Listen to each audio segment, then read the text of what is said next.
आप में से कितने लोग हैं जो बहुत एक्साइटेड हैं आज के सेशन को लेकर के? बहुत भाई बहुत। तो मैं जैसे ही आपको नाम बताऊंगा उनका जो हमारे आज के गेस्ट मैं हैं, बताऊं। तो आपका जो एक्साइटमेंट लेवल है वो और बढ़ जाएगा।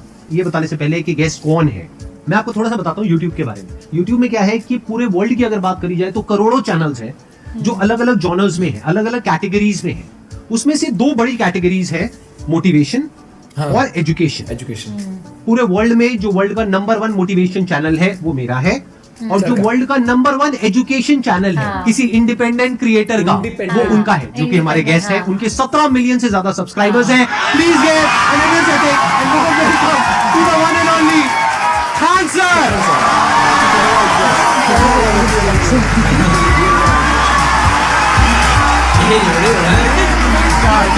कैसे हैं आप?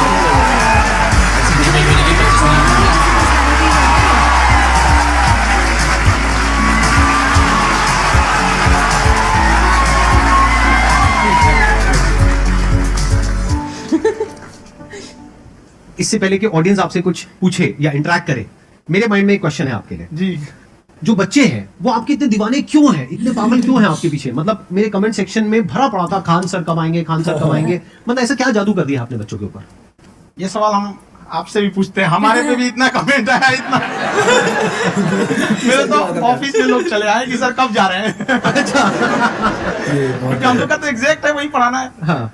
तो देखिए हम लोग का मेन है कि बच्चों को जो जरूरत रहती है कि अगर लड़का पढ़ने आ रहा है ना, उसके मन में कोई डाउट ना रह जाए। हम उसको कहते हैं कि हम तुम्हें पढ़ा रहे हैं, दम है तो भूल के दिखाओ, दम है तो याद करके नहीं। बस आप जिस प्राइस पॉइंट पे पढ़ा रहे हैं, आई थिंक वो सबसे कम है, वो बहुत ही कम है। सर ये जो फीस का कल्चर है, ये हमारा इंडियन कल्चर नहीं है।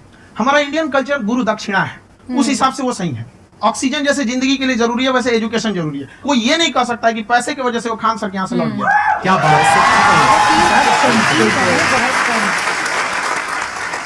मैंने देखा कि आपका जो चैनल है कि ये पिछले 3 साल के अंदर अंदर ही ग्रो किया है। हमको जब चैनल शुरू हुआ तो हमने एक दिन में हम 4-5 वीडियो बनाए। एक हमको कुछ आता, आज भी नहीं आता इतना, तो हम देख के कैमरा वैमरा तो हम कंफ्यूज हो गए, बाप रे। तो हम एक ही दिन में वीडियो शूट किया, पढ़ाने वाला टॉपिक था हमको। उसके बाद कभी वीडियो नहीं, 6-7 वीडियो एक ही बार शूट कर लिए। और एक जो थे जिनका कैमरा वगैरह था, मेरे पास कैमरे भी नहीं थे उस टाइम, और कैमरा 35,000 का था। तो 6 महीना इसी में लग गया, जो 35,000 इसी में फंस जाएगा।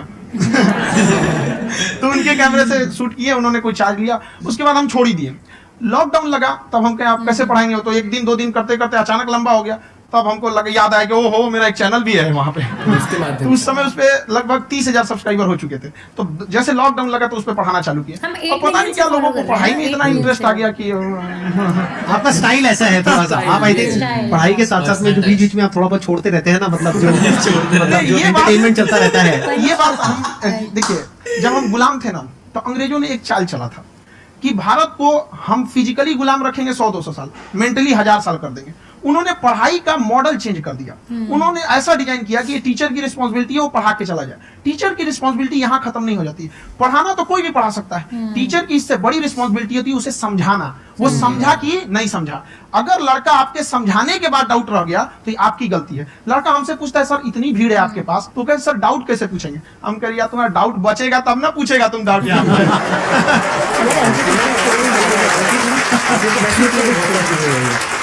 कॉन्फिडेंस नेक्स्ट लेवल है आंसर का, मानना पड़ेगा। और शायद यही वजह है इनकी जो ग्रोथ है उसका। किसी ने शायद सपने में भी नहीं सोचा होगा कि पिछले 2 साल के अंदर अंदर जो आपके चैनल की ग्रोथ हुई है, जैसे आप खुद ही बता रहे हैं कि लॉकडाउन के टाइम पे आपके 30,000 के करीब सब्सक्राइबर्स थे, आज की डेट में 17 मिलियन है। और मेरा एक क्वेश्चन और है, इससे पहले कि ऑडियंस में से आपसे कोई क्वेश्चन पूछे, कि कई बार आप ऐसे भी टॉपिक्स टच करते हैं जो थोड़े से कंट्रोवर्शियल है या थोड़े से सेंसिटिव है, जिसके ऊपर बात करने की हिम्मत आई थिंक बहुत ही कम लोगों में है।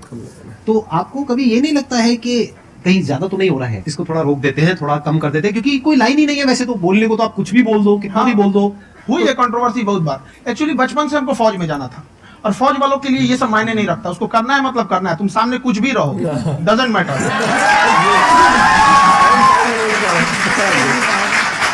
और मैंने YouTube पे देखा कुछ वीडियोस में कि आपका जो इंस्टीट्यूट है वहां पर आज से कुछ साल पहले कुछ बम गिरे थे। कुछ गिरे थे, कुछ तो बहुत सॉलिड जगह गिरा था, फटा नहीं वो।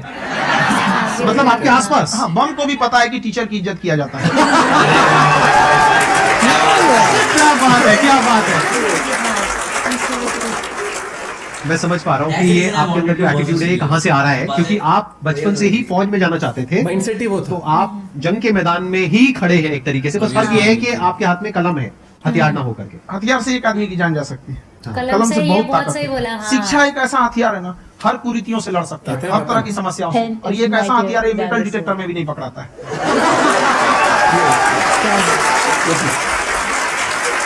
वही एकदम savage reply जो होते हैं ना एकदम। मेरा क्वेश्चन ये है कि अभी प्राइवेट ऑर्गेनाइजेशंस में पीटने का, पनिशमेंट का ये सिस्टम जो है खत्म हो गया है। हम आपके वीडियो में देखे हैं सर कि आप एक बड़ा सा रोल रखे रहते हैं, पुलिस है ना? वाला लाठी हो, अब पुलिस वाला लाठी है और स्टेज पे बुला के बच्चों को उसी से धुनाई शुरू कर देते हैं मस्त एकदम से, है ना? तो सर मतलब कि बच्चे मतलब कि डरते नहीं हैं आपसे, और इस तरीके से कैसे कनेक्टेड हैं आपसे, है ना? और एक और क्वेश्चन सर, यूपीएससी का जो आप अपना बैच स्टार्ट करने वाले हैं, ठीक है, उसके बारे में बताइए सर, क्योंकि मुझे मतलब कुछ इशू करना है सर, ठीक है? और संदीप सर को देख लिए, मेरा तो वैसे ही हो जाना है।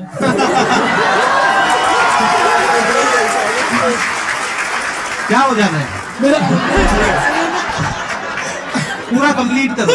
I'll be an IAS officer next year because I have seen you, sir. My day is like complete, sir. All the best. Thank you so much, sir. Thank you. पूरा बोला करो। Thank you. सबसे बड़ा डर क्या है आप दोनों का? फौजी को डरे नहीं लगता है। बाकी अफसर से पूछिए। आज के सेशन से पहले कोई डर नहीं था, लेकिन अब मुझे इनकी डंडे वाली कहानियां सुन करके डर लग रहा है कि कहीं मैंने गलती से कुछ बोल दिया और इन्होंने कहीं पीछे कुछ रखा हुआ है, और यही आ करके अगर इन्होंने मेरी पिटाई कर दी तो बहुत बुरा हो जाएगा। तो इसलिए हमको थोड़ा डर लग रहा है।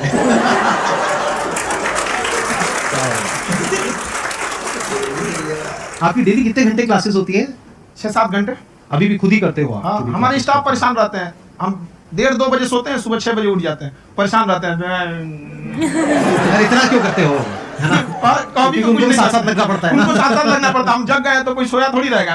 परेशान रहते, दिन में सोते ही नहीं है बेचारा, कहीं जाके सोते रहता है। तो सिर्फ बांधिए कि भाई तुम इस समय सो जाना, तुम इधर सो जाना। आपकी शादी हो गई या नहीं हुई अभी? मेरी खुशहाली देख के आप आइडिया लगा सकते हैं।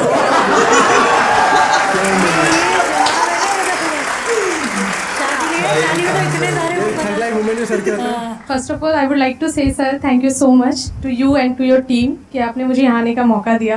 एंड सर अब तक मैंने आपको सिर्फ फ़ोन या लैपटॉप में ही देखा है दोनों को, आज फर्स्ट टाइम लाइव देख रही हूँ तो बहुत अच्छा लग रहा है।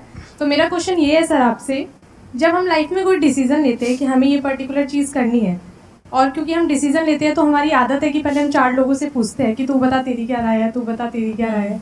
तो उनमें से अगर कोई हमें कह देता है कि ये बेकार डिसीजन है मत कर, तो हमारा माइंड कहीं ना कहीं डाइवर्ट होने लगता है और उसकी वजह से हम अपना डिसीजन चेंज कर देते हैं।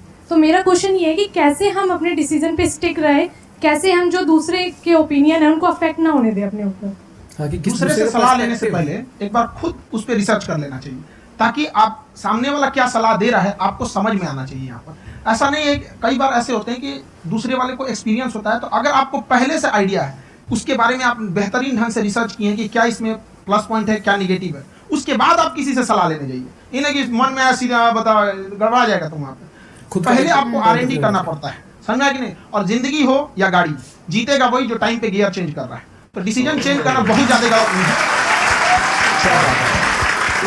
उन्होंने बहुत अच्छी बात कही है, और मैं इसी बात में थोड़ा सा और ऐड ऑन करूंगा कि ये जो आपने कहा ना कि अपने डिसीजन पे स्टिक कैसे रहे, ये कोई अच्छी क्वालिटी नहीं है, क्योंकि टाइम टू टाइम आपको अपने डिसीजंस को चेंज करना करते होगा। रहना है। जैसे आपने 4 लोगों से डिस्कस किया, कोई इंसान कुछ पॉजिटिव बोल रहा है, कोई नेगेटिव बोल रहा है, उससे फर्क नहीं पड़ना चाहिए। डिपेंड ये करता है कि वो जो बोल रहा है उसका बेसिस क्या है। क्या वो किसी नॉलेज या एक्सपीरियंस के बेस पे बोल रहा है या ऐसे ही कुछ भी बोल रहा है? ऐसे ही बोल रहा है तो उसकी बात पे ध्यान क्यों दे रहे हैं? अगर किसी नॉलेज या एक्सपीरियंस के बेस पे बोल रहा है, फिर चाहे वो पॉजिटिव बोल रहा है चाहे नेगेटिव बोल रहा है, दोनों ही मायने रखता है। उसके बाद में रिसर्च करनी है, और फिर रिसर्च करने के बाद में फाइनल डिसीजन अपना खुद का होना चाहिए। अब वो डिसीजन उससे अलग भी हो सकता है जो आपने पहले लिया था, और वो सेम भी हो सकता है। सर मेरा क्वेश्चन दोनों से है आपसे, how to deal procrastination and laziness. हमारा ब्रेन है ना, ये बहुत आलसी टाइप का, इसको आराम खोजना पसंद ये है। तो अब है। थोड़ा सा भी अब इसको आराम की ओर लेके चलेगा ना तो फिर उधर ही रहेगा। अब सोचेंगे 10 मिनट आराम कर लेते हैं ना, तो 10 मिनट 2 घंटा बना देगा। उसको हाँ। टॉर्चर कीजिए, चल 10 मिनट बाद में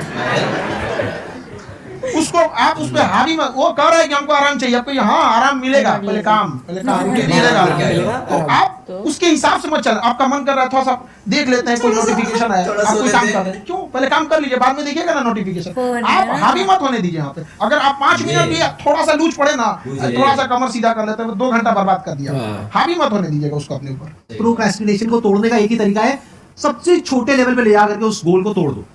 यानी वो गोल बहुत बड़ा है, उसको ब्रेक डाउन करो, उसके सबसे पहले स्टेप पे आ जाओ कि पहले वो उसको accomplish। अचीव करने का सबसे पहला स्टेप क्या है। जैसे गाड़ी चलाना सीखना है, उसका सबसे पहला स्टेप क्या है। अगर घर में कोई नहीं है सिखाने वाला या सिखाने वाली, तो बाहर जा करके जो गाड़ी का ड्राइविंग स्कूल है उधर जा करके पैसे दे दो। अब फंस गए ना, तो फंसा दो अपने आप को। दिमाग ये लगाओ कि अपने आप को कैसे फंसाया जाए। जब हम फंस जाते हैं ना, तो फिर हमको वो काम करना ही पड़ता है। Then there is no looking back. जब तक आप सोच रहे हो तब तक सोच रहे हो, उसको बोलते हैं पैरालिसिस ऑफ पैरालिसिस। आप सोचते चले जा रहे हो अपने माइंड में, मैं ये करूंगा वो करूंगा, और प्रोक्रेस्टिनेट हो रहा है, वो चीज टलती चली जा रही है। तो उसको छोटे से छोटे लेवल पे ब्रेक डाउन करके उसको कर दो। That is number 1। और जैसे ही करना शुरू करते हो, कोशिश करो कि उसको जब तक कि आप सही से नहीं कर लेते हो, उसको छोड़ना नहीं है, तो आपकी लेजीनेस भी खत्म हो जाएगी। कई लोगों को तो हमने देखा है, जो सप्ताह में कुछ भी नहीं करता वो भी संडे को आराम कर रहा है। सही बात। वैसे कहा भी जाता है कि अगर कोई काम आपको करवाना है ना, तो ऐसे किसी इंसान को दो जो बिजी है, ऐसे आदमी को मत दो जो खाली है। ये परफेक्ट है। किसी को भी आप देखिएगा जिसको आप कहते हैं कि मतलब ठीक ठाक आप समझते हैं कि नहीं ये बहुत आगे निकल, वो एक काम को खत्म करने के बाद कभी आराम नहीं करेगा। एक काम खत्म हुआ उसको लगेगा हाँ एक खत्म हो गया, अब दूसरा करना चाहिए। और वही जिसको देखिएगा एक खत्म हो गया और आराम करना चाहिए, कभी नहीं, लाइफ में आखिरी सांस तक। सर यहाँ पे सब हिंदी में पूछते, इंग्लिश में पूछते, मैं भोजपुरी में पूछूं? जो हम भाषा ठीक लगे तो में पूछ दो।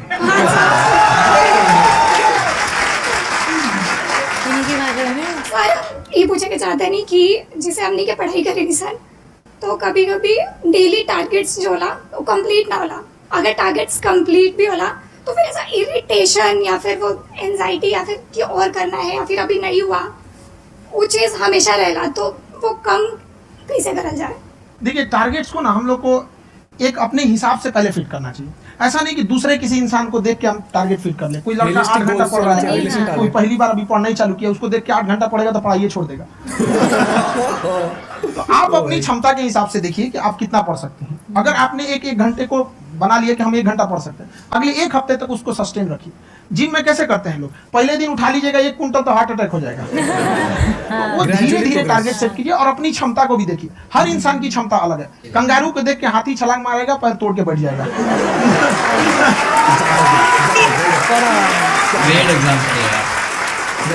अब संदीप सर का मोटिवेशन देख के इसका मतलब क्या कि ट्रेन के आगे खड़ा हो जाएंगे, ढकेल देंगे तुमको।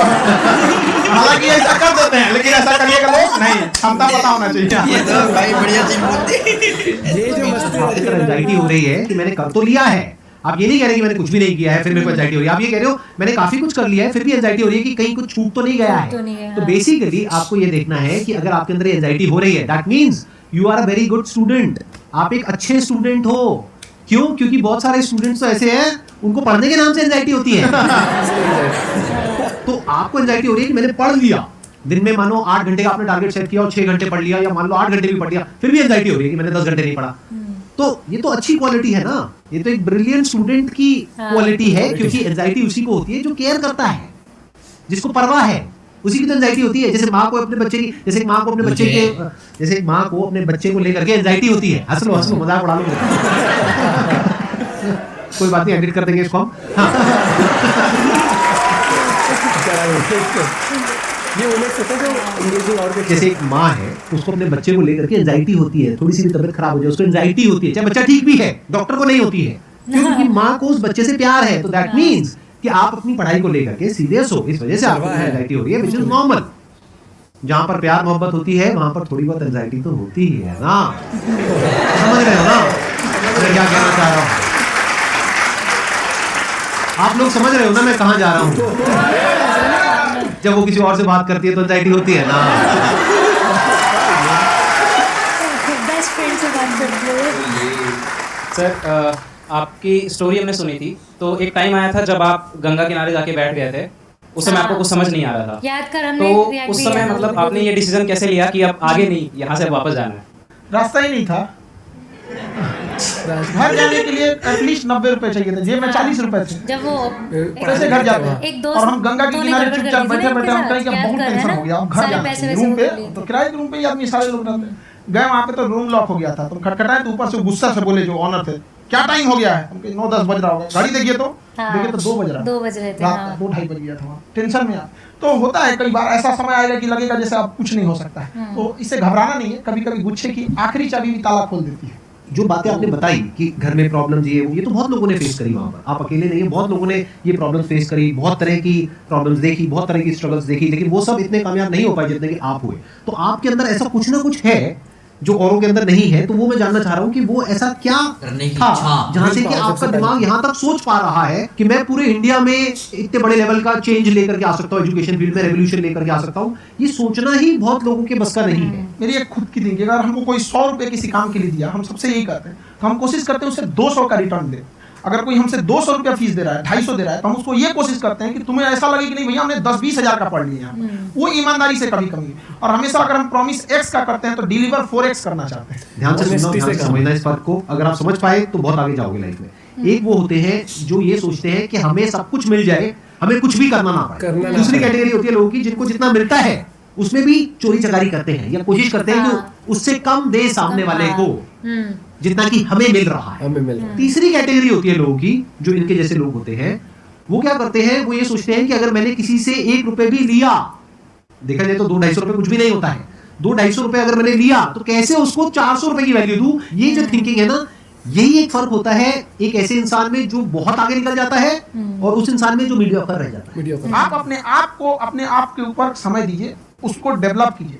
जब आप अपने आप के ऊपर खर्च करते हैं तो आने वाले समय में लोग गूगल पे आपको सर्च करते हैं। क्या बात है।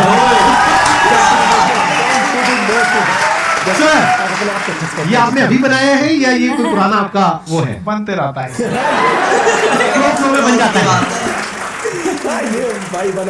आपके अंदर ना सर एक कवि छुपा हुआ है कहीं ना कहीं जो बाहर आना चाहता है। कभी ना कभी आपने सोचा होगा कुछ।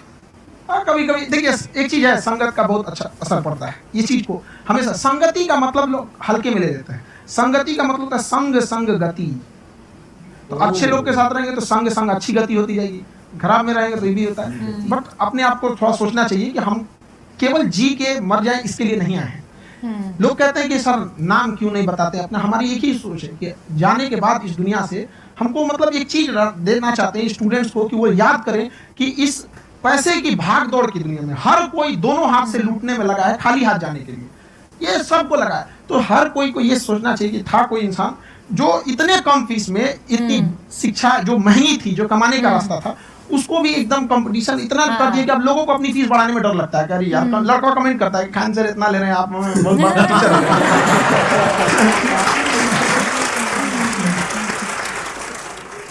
खान सर की क्लिप है, ये समय और समझदारी में बहुत फर्क होता है। अगर समय रहते समझदारी आ गई तो इंसान कामयाब हो गया, लेकिन अगर समय चला गया फिर समझदारी आई फिर तो बेकार है। तो सर मतलब कुछ आपको ऐसी चीज़ लाना चाहिए जो मतलब बच्चों जो तैयार हो रहे हैं उनको ये चीज़ें मतलब एंड टाइम पे दिखे। समझ गया मेरी बात? नहीं समझ?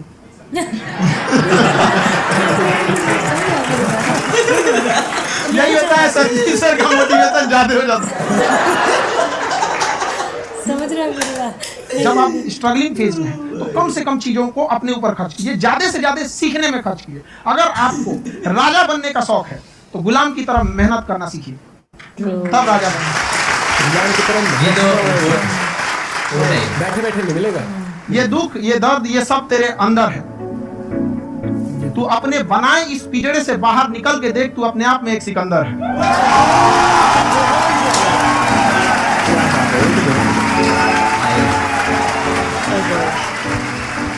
Thank you so much sir for coming. बहुत मजा आया मेरे को आपके साथ में इंटरेक्ट करके। आई एम श्योर आप लोगों को भी बहुत मजा आया होगा।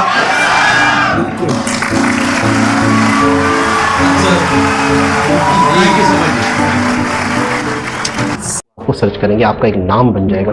तो बहुत अच्छा लगा, दोनों की केमिस्ट्री बहुत अच्छी लगी, दोनों की आपस में गपशप। शादीशुदा नहीं है, मुझे मैरिड लगते थे। मोटिवेशनल स्पीकर्स आप इनको बोल सकते हैं। मैं तो इनको यही कहूंगी, ये दोनों के दोनों इतने बेस्ट हैं कि इनकी बातों से हमें हेल्प मिलने ही वाली और मिलती भी है। डाउन टू अर्थ पर्सनैलिटी है, बड़ी सीधी और साफ बात बोलेंगे। यही वजह है कि देखिए मैं आपको एक चैनल चला रही हूँ, 17 मिलियन करना, वो भी स्टडी वाले में। मैं तो ये नंबर सुन के मैं नायला